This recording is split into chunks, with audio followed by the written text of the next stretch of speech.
Okay, today we are going to make the bike shopper, and we are using natural stakes, dyed stakes, and then overlay. Our overlay today is going to be black, and our dyed stakes are blue, and the natural, of course, are natural. So anyways, what we're going to do is we're going to start out with this. I always start by putting my dyed stakes at the corners. So, and I always try to make sure that my ends are straight across. So if they're not, then I'll trim them up just a little bit. So I'll start here and one in the center. So there's 5 on the short end of the base. And then I'm supposed to put my naturals in between it. I'm going to stagger the color. And the weavers on this particular basket are going to be smoke. And I'm not going to show you the entire basket, but what I am going to do is just kind of highlight some of the major points of the basket, so that if you are a beginner or if you don't get to a class, you can get a kit and weave this on your own. So you can always get a kit at my online store, and you can access that at jschotebasketry.com. So then I'm going to put one of these blue guys here in the center and kind of work out from that. I know that I've got 2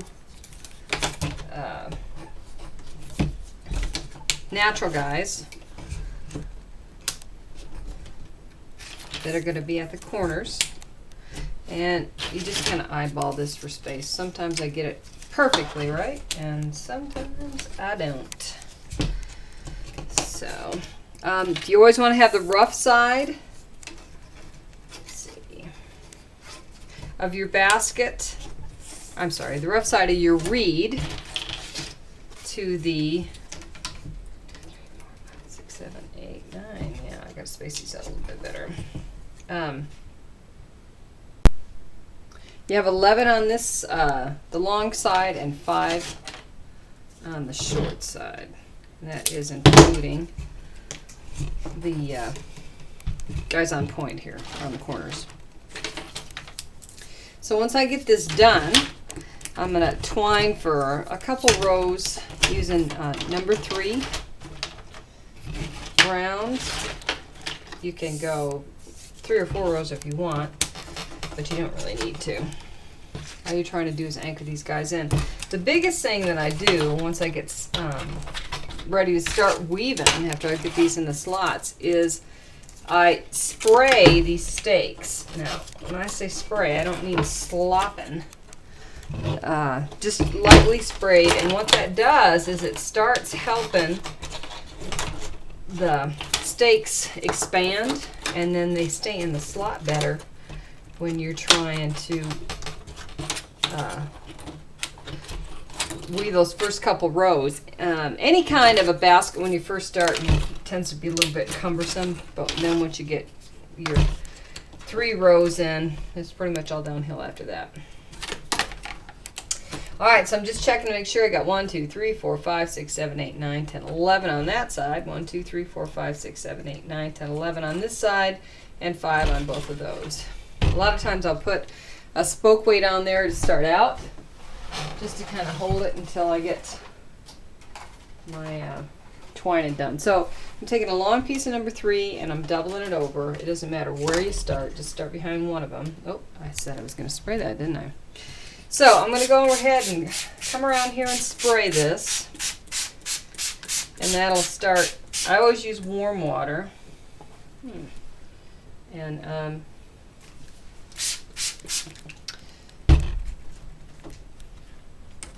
I'm gonna start twining.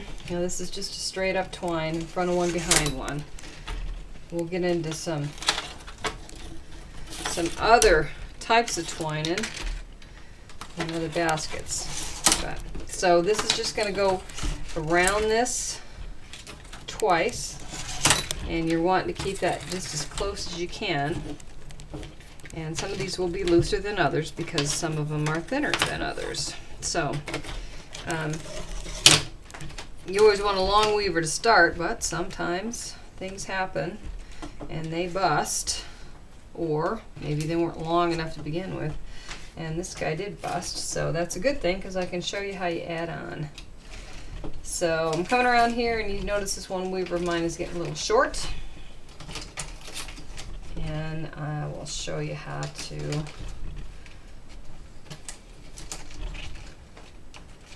add on. So that guy's getting a little short. I'm going to take my other piece here and I'm going to lift up the dogtail and stick in the thermometer. You will never forget it. Let me show it to you again. I'm going to lift up the dogtail, which is that last piece, stick in the thermometer so it's butted up against it, and then I just take off. So this little twanger here will go away later. So I'm coming around the other end there, and I'm going to go around one more time, and then I'm going to lock this in. And then I'm going to start on the base. So you don't really upset stakes on a basket that has a wooden base, but you do start coming up just as soon as you get these guys anchored. So this is a start, stop, weave, which is plain weave over and under, but every row is one unto itself, and there is a way to make your starts and stops not show, and I'll show you that. I've got another little patch job we're going to have to do here. So once again, I am going to take the dogtail back and stick in the thermometer so that's butted up against each other. And it doesn't matter if you're doing a twined basket or a bicycle shopper, anything that's using a twining technique. That is how, or one of the ways that you can start a new weaver. So once again, I got to pull that dogtail back and stick in the thermometer, and that busted on me. So actually I'm going to back that up just a little bit more. There's absolutely nothing wrong with backing something up. Pull the dogtail back, stick in the thermometer, and then with that new weaver, you go again. And when you're twining, there's a chase weave and there's a twine. A twine will always have a cross or an X in between each stake. If you don't, then you're doing a chase weave. And there's a time and place for that too, but it's not particularly on this basket at this particular moment. A twine holds better than chase weave. And for our particular purposes, this is what we're going to use on the bottom of the basket. Okay, so now the other thing I want to show you is how to lock in the twining on a base. So I'm going to come around here to the end. And notice I make it squeak. I always tell my students you want to make it cry out in pain. Okay, so there I'm at my last stroke. That way I have 2 on that stake. And I'm going to come up here in the beginning. I'm going to cut these guys short.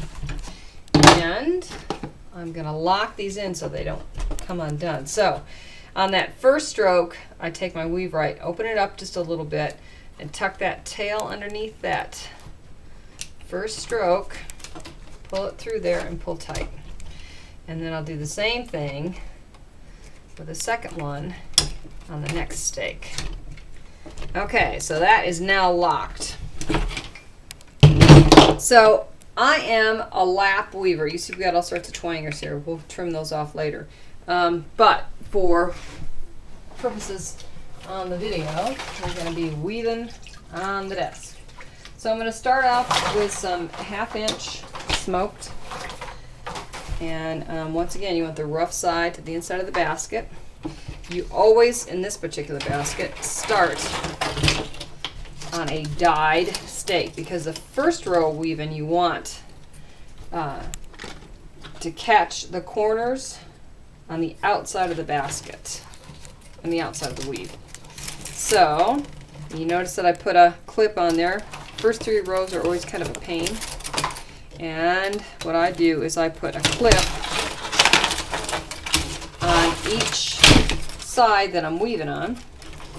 And I'm starting to have gravity and pressure from holding the basket on the table to bend those stakes over and start helping me out making that basket go up.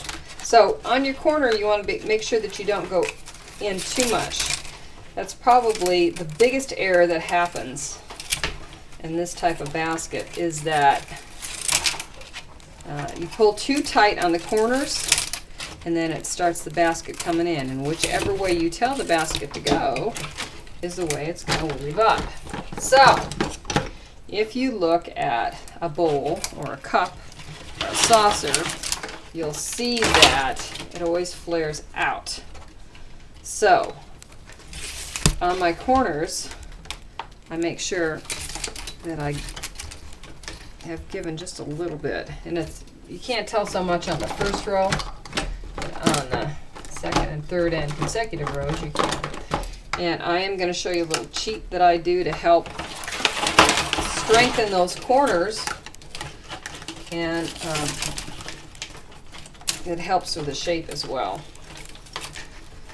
Okay, so start and stop basketry. That's where I started. Then I'm going to count 4 over. 1, 2, 3, 4, and make my cut.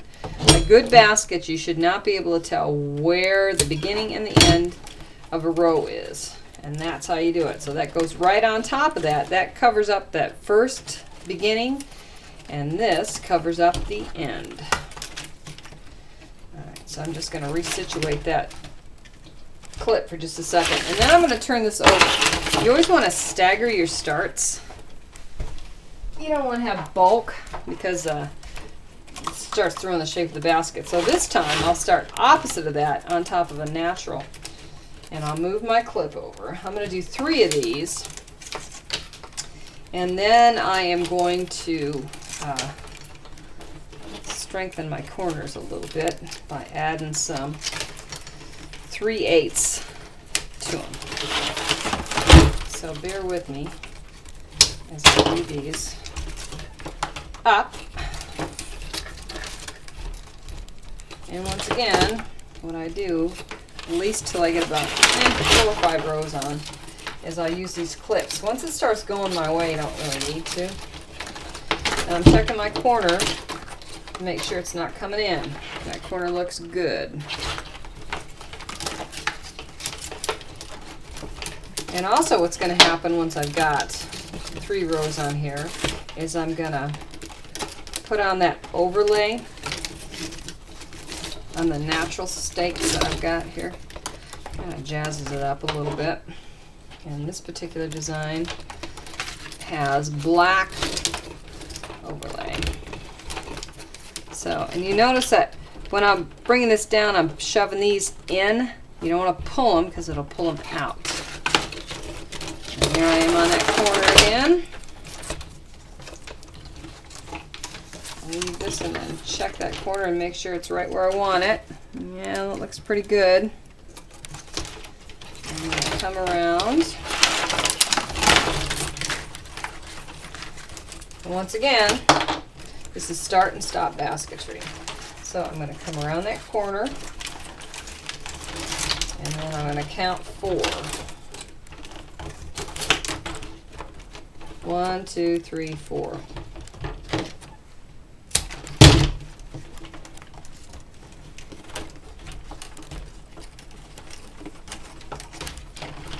Put that clip back on there so you can't tell the start or the ending, but there is bulk there.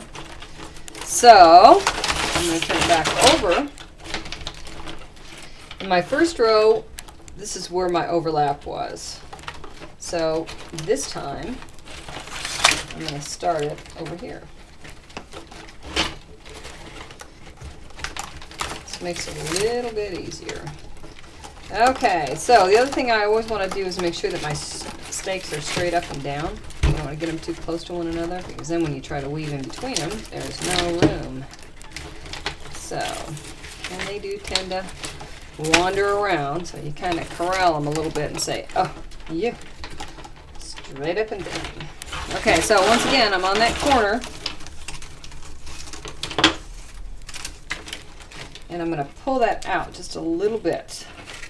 This is how I want that corner to look.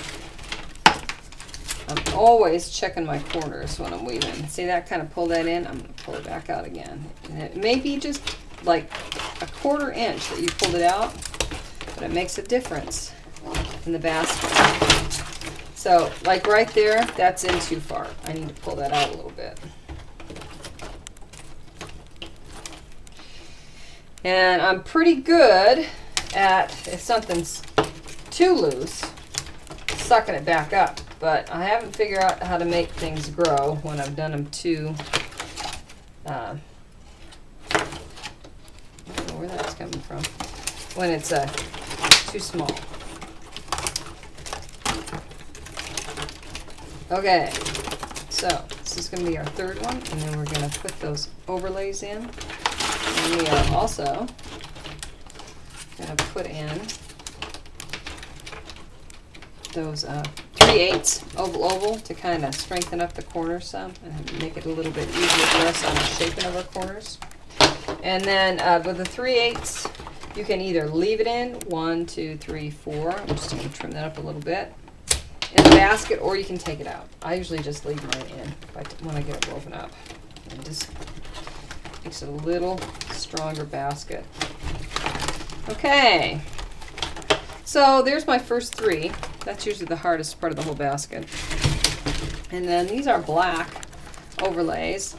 I'm gonna go around and put those in. The other thing I'm gonna do is I'm gonna take some 3/8 oval, and I'm gonna put them on the corners, and I'm gonna show you that.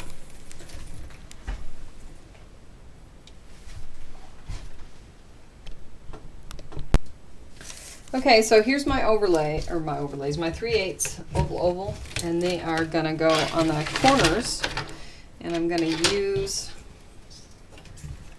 the clips to hold them on there. Small clips usually work better. We'll use big clips when we get to the point where we're lashing, but small clips work good for this.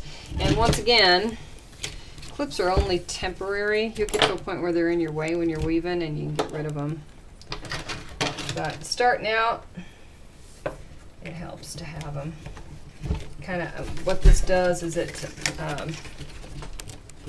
firms up the corners, makes them stronger, and then instead of trying to pull it out and your weave out, you can just pull the 3/8 out to see where your weaver needs to go. Makes it a little easier.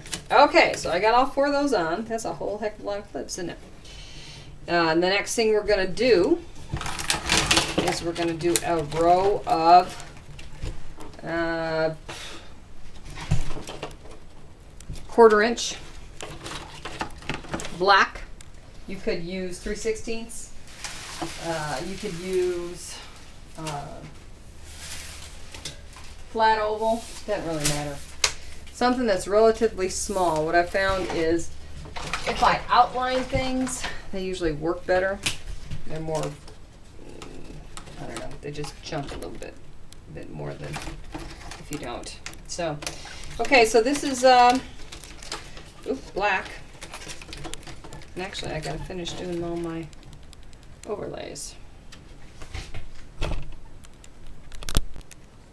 Okay, I've got the overlays in, and I've done my 1/4 inch black row.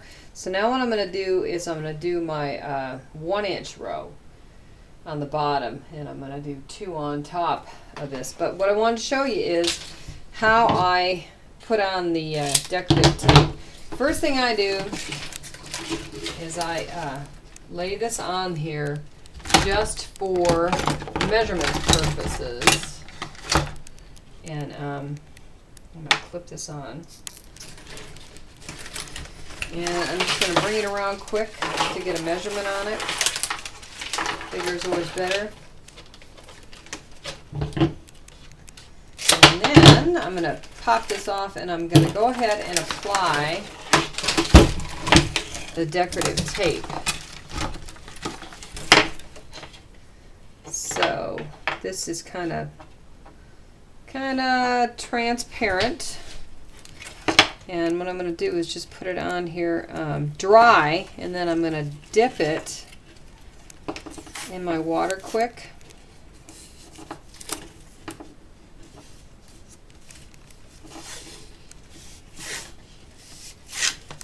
And then I'll weave it on. And that way I'm not wasting my tape. Then after this, there'll be another row of 1/4 inch black. And then about 5 rows of 1/2 inch blue. And I won't show you that because it's pretty self-evident and easy. I will come back and show you how to do Cherokee wheels. Once again, you want to stagger this.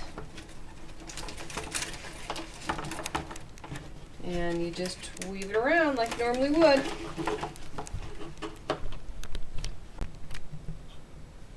Okay, so I want to talk to you about putting the slot row in. These 2 dyed stakes will be bent over. So I'm going to weave in between these 2 places here. So I'm going to overlap this.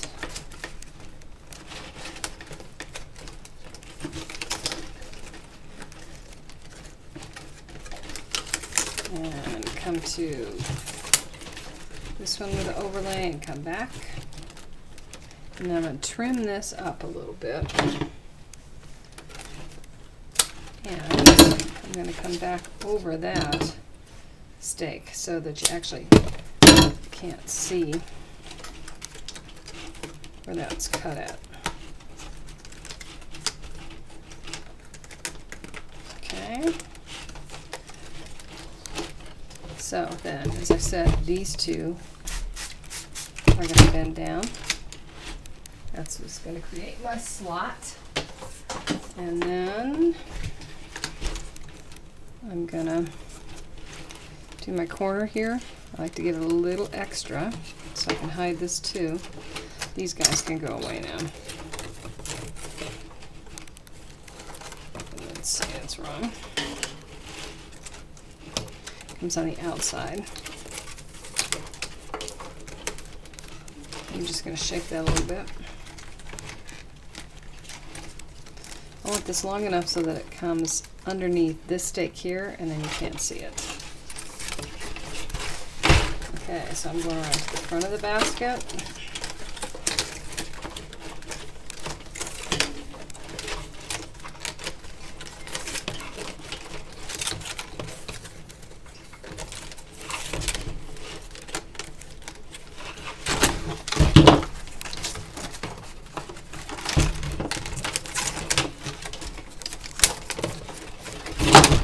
Corner again. I'm going to fold that back, and I want it to that point so that you can see where that starts or stops. Okay, so that's made my slot, and then I'm going to do my false rim of 5/8 on top of that, and then I'll rim it and I'll put my straps on. So I won't show you the false rim or the putting on the rim, but I will show you how I do the shoulder straps.